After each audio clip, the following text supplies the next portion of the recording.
today we're talking about Nutrition 101, nutrition basics. Let me turn my phone on silent. You do the same. Okay, so basics. This is the basics. Okay, what do you know about protein, carbs, and fats?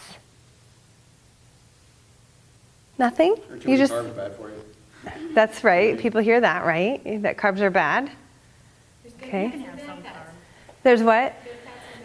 Yes, good. What else do you know? You don't say anything. What else do you know about protein, carbs, and fats? Anything? Okay. Protein after you work out. All right, so we got protein, carbs, and fats. Those are the main things that we need, right? That's it. Those are called macros, macronutrients. Have you heard that word? Macronutrients. Okay, so macro, you'll hear people say macros. That's what it means, macronutrients. Big, overall encompassing is what they are. Okay, macronutrients break down into micronutrients, which are like fatty acids, glucose, protein breaks down into amino acids, but within each of these, macronutrients break down into micronutrients, which are just like the vitamins and minerals that are in each one. So for example, protein has certain micronutrients in them, and carbs have certain micronutrients in them. Like some carbs will have different types of glucose or fructose, or they're all glucose, all breaks down into sugar, but they'll have different, it'll break down into a different micronutrient. And I don't know all of them, that's a lot. But they break down into, basically if you just think of vitamins and minerals, these are the big overall encompassing, so like these are the structure that break down into all of the different parts, little particles, okay? So within each of them, they all have micronutrients, a multitude of them. So some of them will have certain vitamins and some of them will not, okay? Now, people hear that carbs are bad, but that's not true. We need carbs. And you just need the right ratio at the right times, okay? And once you know that information and you start eating that way, you will have the best body for the rest of your life because you know. You just weren't ever taught this information. That's it. It's easy when you really wrap your head around it, okay? So you've got macronutrients. Now, Steve, come on up here for me. All right, so Steve has been doing my fitness class. A year ago, he had back surgery. Maybe a little bit a year, and when was your surgery? October? November? So November. Thanksgiving. And he was using a walker, you guys, right? Mm-hmm. I felt like about 80 years old. He had some degenerative disc problems happening. So basically everything was like degenerating and shrinking in and pinching his spinal nerves. And so that's why he had to use a walker. So he had back surgery, had spacers put in. He started with Figure Fit, the fitness class. He also started with isogenics, the shakes, and just slowly started working once he could in physical therapy and then with me. And then I was helping him like work with the core because this is the most important part to protect that, okay? So Steve, let me get back to the nutrition. I'll try not to get sucked into the exercise part, but Steve and I do the same workouts. How much do you weigh? About 190. Okay, 190. Guess how much I weigh? I do not mind telling you this. Guess how much I weigh? 140. Very good. Yep, I'm 140. So he's 190 pounds, and I'm 140, okay? I'm 140. Based on that, he needs to eat a certain amount of calories for his height and his weight, his age, and his frame, basically. Now he's got a basal metabolic rate, and that's how many calories he needs to be eating every single day just to stay alive. So if you were like bedridden and couldn't do much, there's a certain amount of calories you have to eat every day just to fuel your brain, your heart, everything, okay? Then there's a total daily energy expenditure. That's once you get up and you start moving, you need to add some extra calories to that because you're actually moving, okay? So you can sit down unless you have anything else you want to say. So he's been doing the workouts. He's been killing it. He's doing awesome. So now based on both of our heights, like his, mine, my age, my frame, like small, medium, large, you have a certain amount of calories that you need to be taking in. Now somebody who's got a sedentary job versus somebody who's like a mailman or fitness instructor, they're gonna need different calories added on to that basal metabolic rate, okay? So that's called your BMR, your basal metabolic rate. And then the other one is your total daily energy expenditure. Okay, so that is just your base, and then this is base plus activity. Basic. Now, since my basic activity includes working out multiple times a week, this can just be base plus activity, but I wouldn't ever say do that because you need to be moving. You need to be working into your weekly calendar movement. You need to be moving, period. Is that not even a negotiable in my world? Like, you need to be doing it. So that for me, that's base plus activity. So that's, I have a pretty active job, right? Now I'm also gonna add workouts on top of this, okay? I don't even think about it in terms of like my foods on a daily basis. That's just extra. And I call it like icing. So I really just do my macros based on my total daily energy expenditure is my basal metabolic rate plus an active lifestyle. And I really don't concern myself too much with adding calories because I did this specific workout. And I would say I wouldn't do that for you either, because some weeks you're gonna work out more and some weeks you won't. You know, so eat when you're hungry. Have this, do your workouts, and if you're working out more, you're gonna have to add more calories. If you wanna gain muscle, you're gonna have to add more calories. If you're not losing weight, we'll figure out your workouts first before we ever start taking away calories. Does that make sense? You have to have this. You have to have like, you have to have this base plus activity. I can get my base food. And that's a problem, actually. It is. Because like if you're not eating at your calorie intake, then what happens is your body thinks you're starving, so it starts holding on to excess body weight. And a lot of people I know, they'll like eat one meal a day. And I hate to pick on people, but a lot of men I know do that. And then they end up having this big belly. And it's like, I don't know how that actually happens, but they're putting all of their calories at one place in time. The body can only process so much at a given time, and it has to shuttle it elsewhere. And they're just probably not getting the right amount of nutrients every single day. You know, there's people that I work with that are like, I'm eating more now than I've ever eaten, ever, and I'm losing weight, which is what you want. So let me talk to you really quick about, what is it called? Basically, it's called metabolic damage. So think about like somebody who's dieting, okay? Dieting is one of the things I never want any of you to have to do again, ever, like ever. There's no reason for it. If you're doing the right activities and you're eating when you should, the right things, you don't have to diet. It's just living. You're just fueling your machine, okay? But metabolic damage happens when like there's somebody who's dieting and they're not getting enough calories in. So what happens is your metabolism, your metabolic rate is at a certain point. So for me, my metabolic rate is at a certain point based on my base activity and my activity. And for me, I also have bonus metabolism. I'm gonna call this bonus for having muscle. The more muscle you have, the higher your metabolism is going to be. You'll be able to eat more. You'll be able to store more carbs.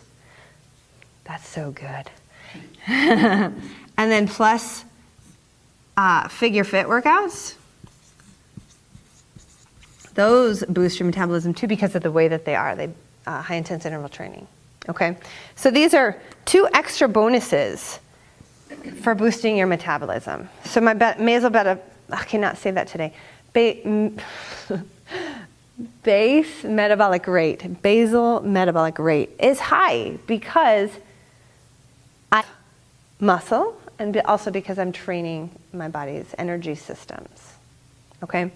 So now, talking about this, when we're looking at like how to eat to fuel your body, what's really important is understanding your macros, understanding your hormones, understanding your cortisol levels, because it all matters. Understanding when your cortisol is highest and your melatonin is released, okay? Like sleep is essential in all of this too. I mean, these are kind of extra peripheral things that do matter, so I'm not gonna get into them too much, but I can answer a question if you have them. But understanding that those play a part in this as well. They're important to know. Your sleep, your cortisol, and your melatonin, because those regulate your cortisol levels, okay? And so I'm gonna keep that separate, and I'm gonna talk to you about, I'm gonna go back to the macros, I'm gonna go back to the micronutrients. Now, I'm going to talk briefly, and I'll come back to this. Do not let me forget to come back to this, okay? I'm going to talk briefly about your digestion and your gut health. Because a lot of the times people are having issues, health issues, because they've been feeding themselves processed foods, protein, carbs, and fats, for a long time. The standard American diet, okay? Boxed foods, fast foods, standard American diet. It's really unhealthy. It's loaded with processed foods, genetically modified ingredients. What that is something that your body doesn't know what it is, so your body does not know how to break it down. A genetically modified ingredient is genetically modified in a lab, so your natural system has no idea what to do with it. That causes problems. Okay. Now, in your digestive system, it's considered your small intestines, your large intestines, and your colon. Okay. Your small is first, it goes into your large, and then it goes out through your colon. Your small is where your body takes all of the nutrients from. Okay. So your small intestine, and I talk about this in my book, your small intestine has what's called these villi, little microvilli, like little fingers. And what they're doing is like they're little tight junctures, okay? And what happens is when you eat the food, your food goes into there, and those little tight junctures are basically like little fingers grabbing the nutrients, those micronutrients of the food that you ate. And it's pulling it in to this other side, which is your bloodstream. And then the body takes it and uses it, takes it and puts it where it needs to go. Okay, so all those macronutrients are going into your small intestines. These little villi are eating it. So you eat it here, it goes into here, but your small intestine then eats it and fuels it and sends it into your body where it needs to go. Now, what happens when you've been eating the standard American diet and you've got problems, or you have an autoimmune disorder, you have any sort of problems with your health, you have always leaky gut. If you have any sort of health issue, if you have any autoimmune disorder at all, they go hand in hand. Because if your gut is healthy, the autoimmune disorder is not going to be active. Okay? It may take a little while to kind of fizzle out, but when your gut is healthy, you're healthy. Okay? So when you have leaky gut, what happens is those little microvilli swell. And then there's spaces in between them. So what's the cause of every disease?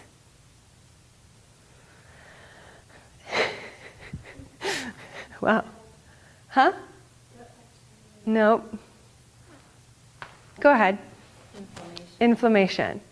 That is where every single thing, every problem you will ever have starts from. It's inflammation. And so in your gut, that inflammation is those little microvilli are swelled, they're inflamed. And what happens is when they're inflamed, what's happening here? There's spaces that full particles of food that are not broken down are getting into your bloodstream over here.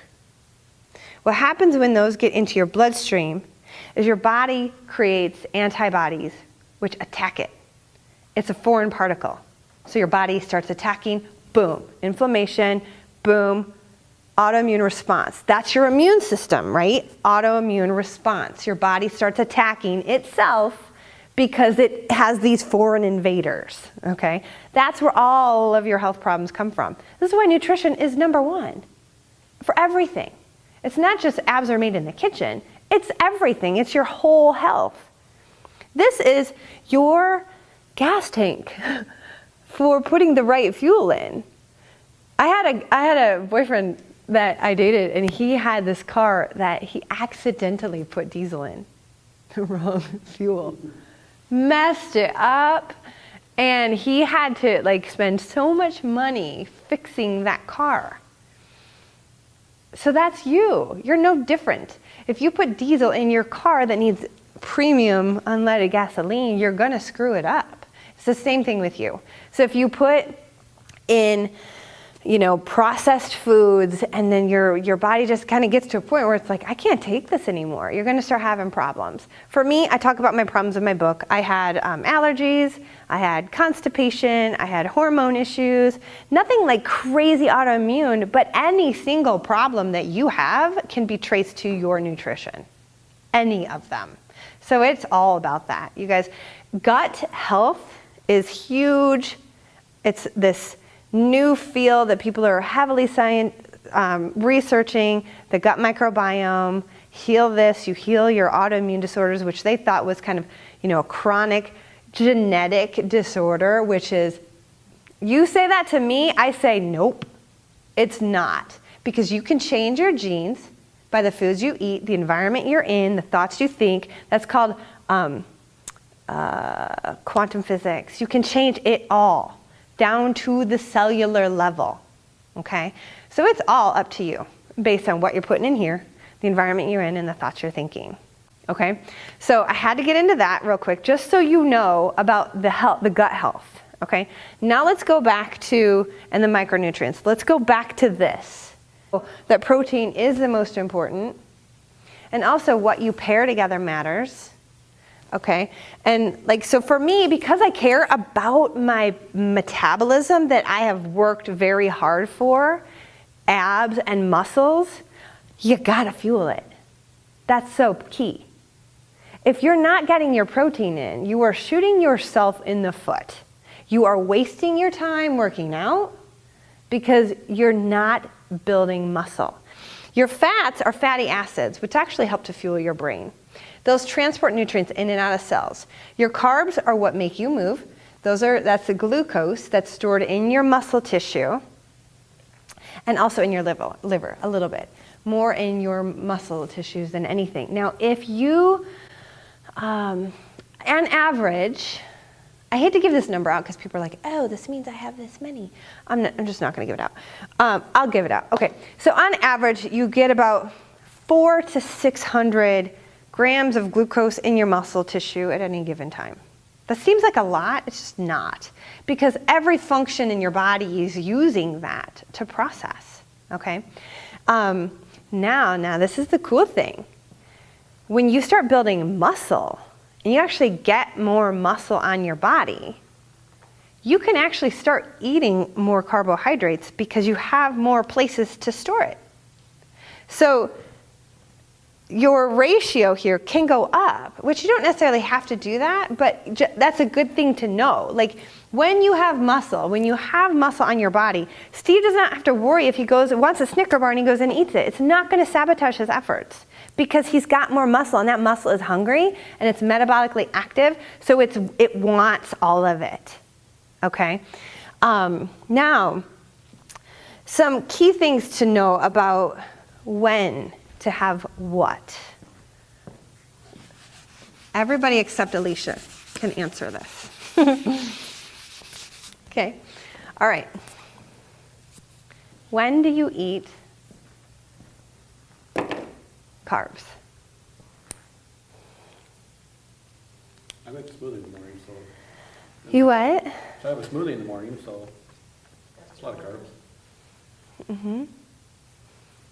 Usually, okay, so let's go to this is why carbs get the bad rap.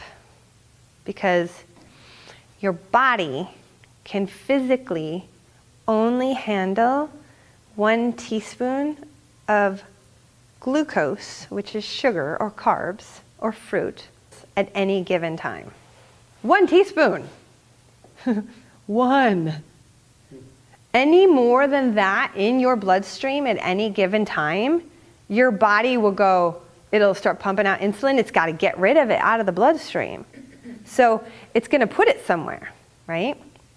So your body is always trying to maintain that homeostasis. Okay, so 1 teaspoon is not a lot. So what that means is if you wake up and you have a smoothie, you've got a lot of sugars running through your body. Now, unless you're in a glycogen depleted state where you need it, you have too much. So the best time to have that is after your workout.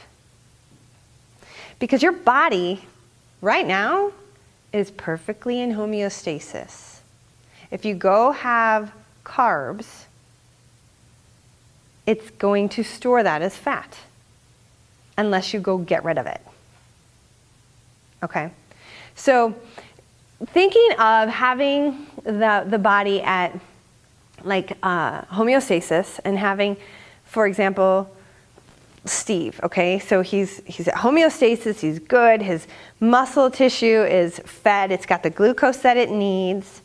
Now he comes to class tomorrow, let's say it's tomorrow night, and he's just eating regular meals throughout the day. It's fine if you have your protein and your carbs and your fat, but the thing is, you gotta know your ratios and you gotta get rid of it.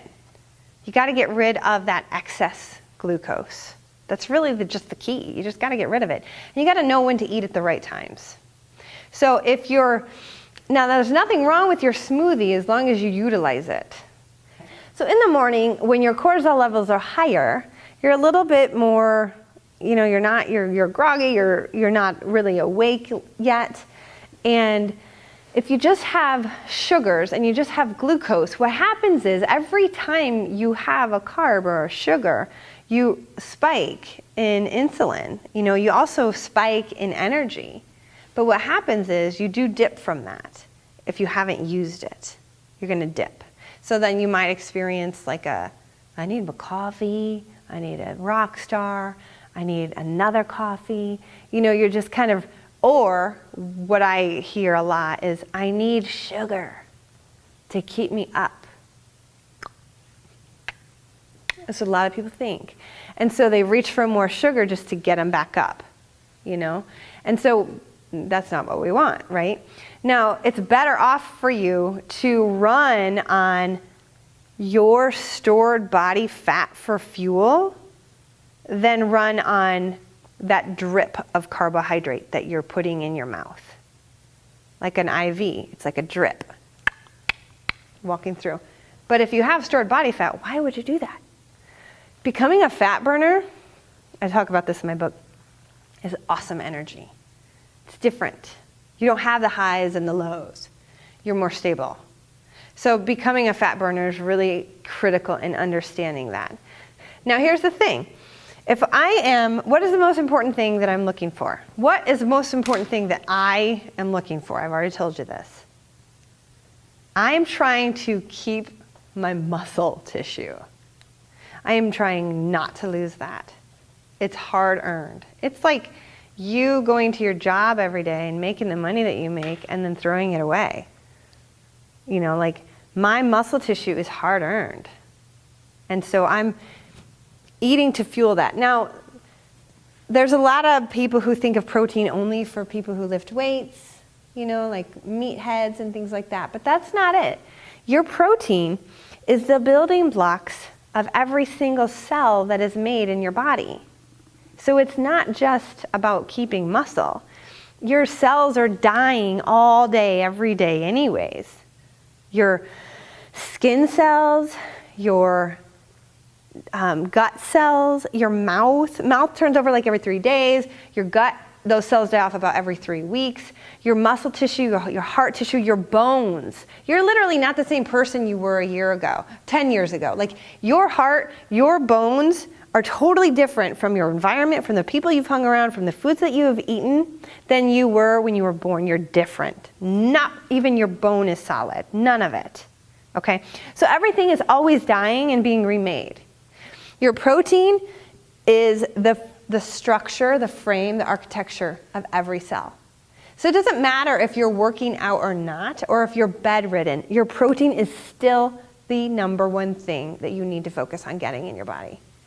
That's why companies like Isagenix are phenomenal and everybody should be taking them, because everybody needs protein. Everyone. Your fats, like I said earlier, fuel your brain and transport nutrients in and out of cells. That's why you need your fats. Your carbs are your energy. They fuel your movement. They fuel your respiratory system, your heart rate. So you've got to have carbs. You have to. You can't not have any one of these. You have to have all 3 macronutrients. So carbs aren't bad. It's just knowing how to have them and how much to have that matters. Okay? So for me, I am always hyper-focused on number 1, getting my protein in. My protein is my number 1. So pretty much every single meal that you have, you should base it around protein. What's my protein going to be at this meal? Is it going to be Isagenix? For me, I have like 1 or 2 meal replacements a day. But my protein shake will always be had after a workout. So guaranteed, I'm always having 1 per day, minimum. All right. So then I get other things. And since I try to cook like every Sunday, it's prep day. And I find out what I'm going to make that week. Now, a couple things I want to talk about. So before a workout, I'll have protein, fat, and carbs. What builds muscle is protein. All of it, carbs and fat. They all build muscle. Okay? After your workout, what has happened? So let's talk about this. This is just like basic nutrition information. After a workout, what happens? Your muscles like deteriorate or no? Well, it depends on what you're doing. Like if you're talking about like weightlifting, you've broken them down. You've torn the muscle tissue. And so let's like just talk about a figure fit workout. We can talk about, that's weight training. Like you were there, you're lifting weights and you're doing cardio. You're doing split jumps. So you're doing cardio as well. So in weightlifting, you're tearing your muscle tissue. Okay, so it's actually like it repairs. When it repairs, it grows bigger. Okay, when you're doing any sort of exercise, you're burning calories. Okay, there's oxygen, like marathon runners, cardio spin people, spin addicts, running addicts. They love their cardio. And what that's doing is really just using glucose. It's not building any muscle. It's just using the stored glucose in their body or stored body fat. Okay, but it's actually not adding or helping their metabolism in any way. It's just like driving your car. It's going to deteriorate. But if you add nice rims to your car, I can't believe I said that, then you just like added some value to your car, right? Muscles do that for your body. Your muscles boost your metabolism, and the way you train your body's energy system also boosts your metabolism. Cardio never will. So a lot of people who don't know anything about exercise, they're like, I need to go run. I need to go spin. I need to go burn off these calories. And to me, that is the most crazy thing you can do, because you're just killing yourself to burn off calories from food you ate. There's such a better way. It's such an easier way. Go lift heavy weights. That's the better way. Okay? Now, what happens is, though, after your activity, you've utilized all the glucose, not all of it, but usually most of it, from your muscle tissues, and you need to replace it. Because if you don't, your blood sugar's low, you're depleted, your brain needs glucose to function, and you could go into like a hypoglycemic attack. But you just need to replenish your muscle fibers with that homeostasis. Okay, and that's when you want the carbs.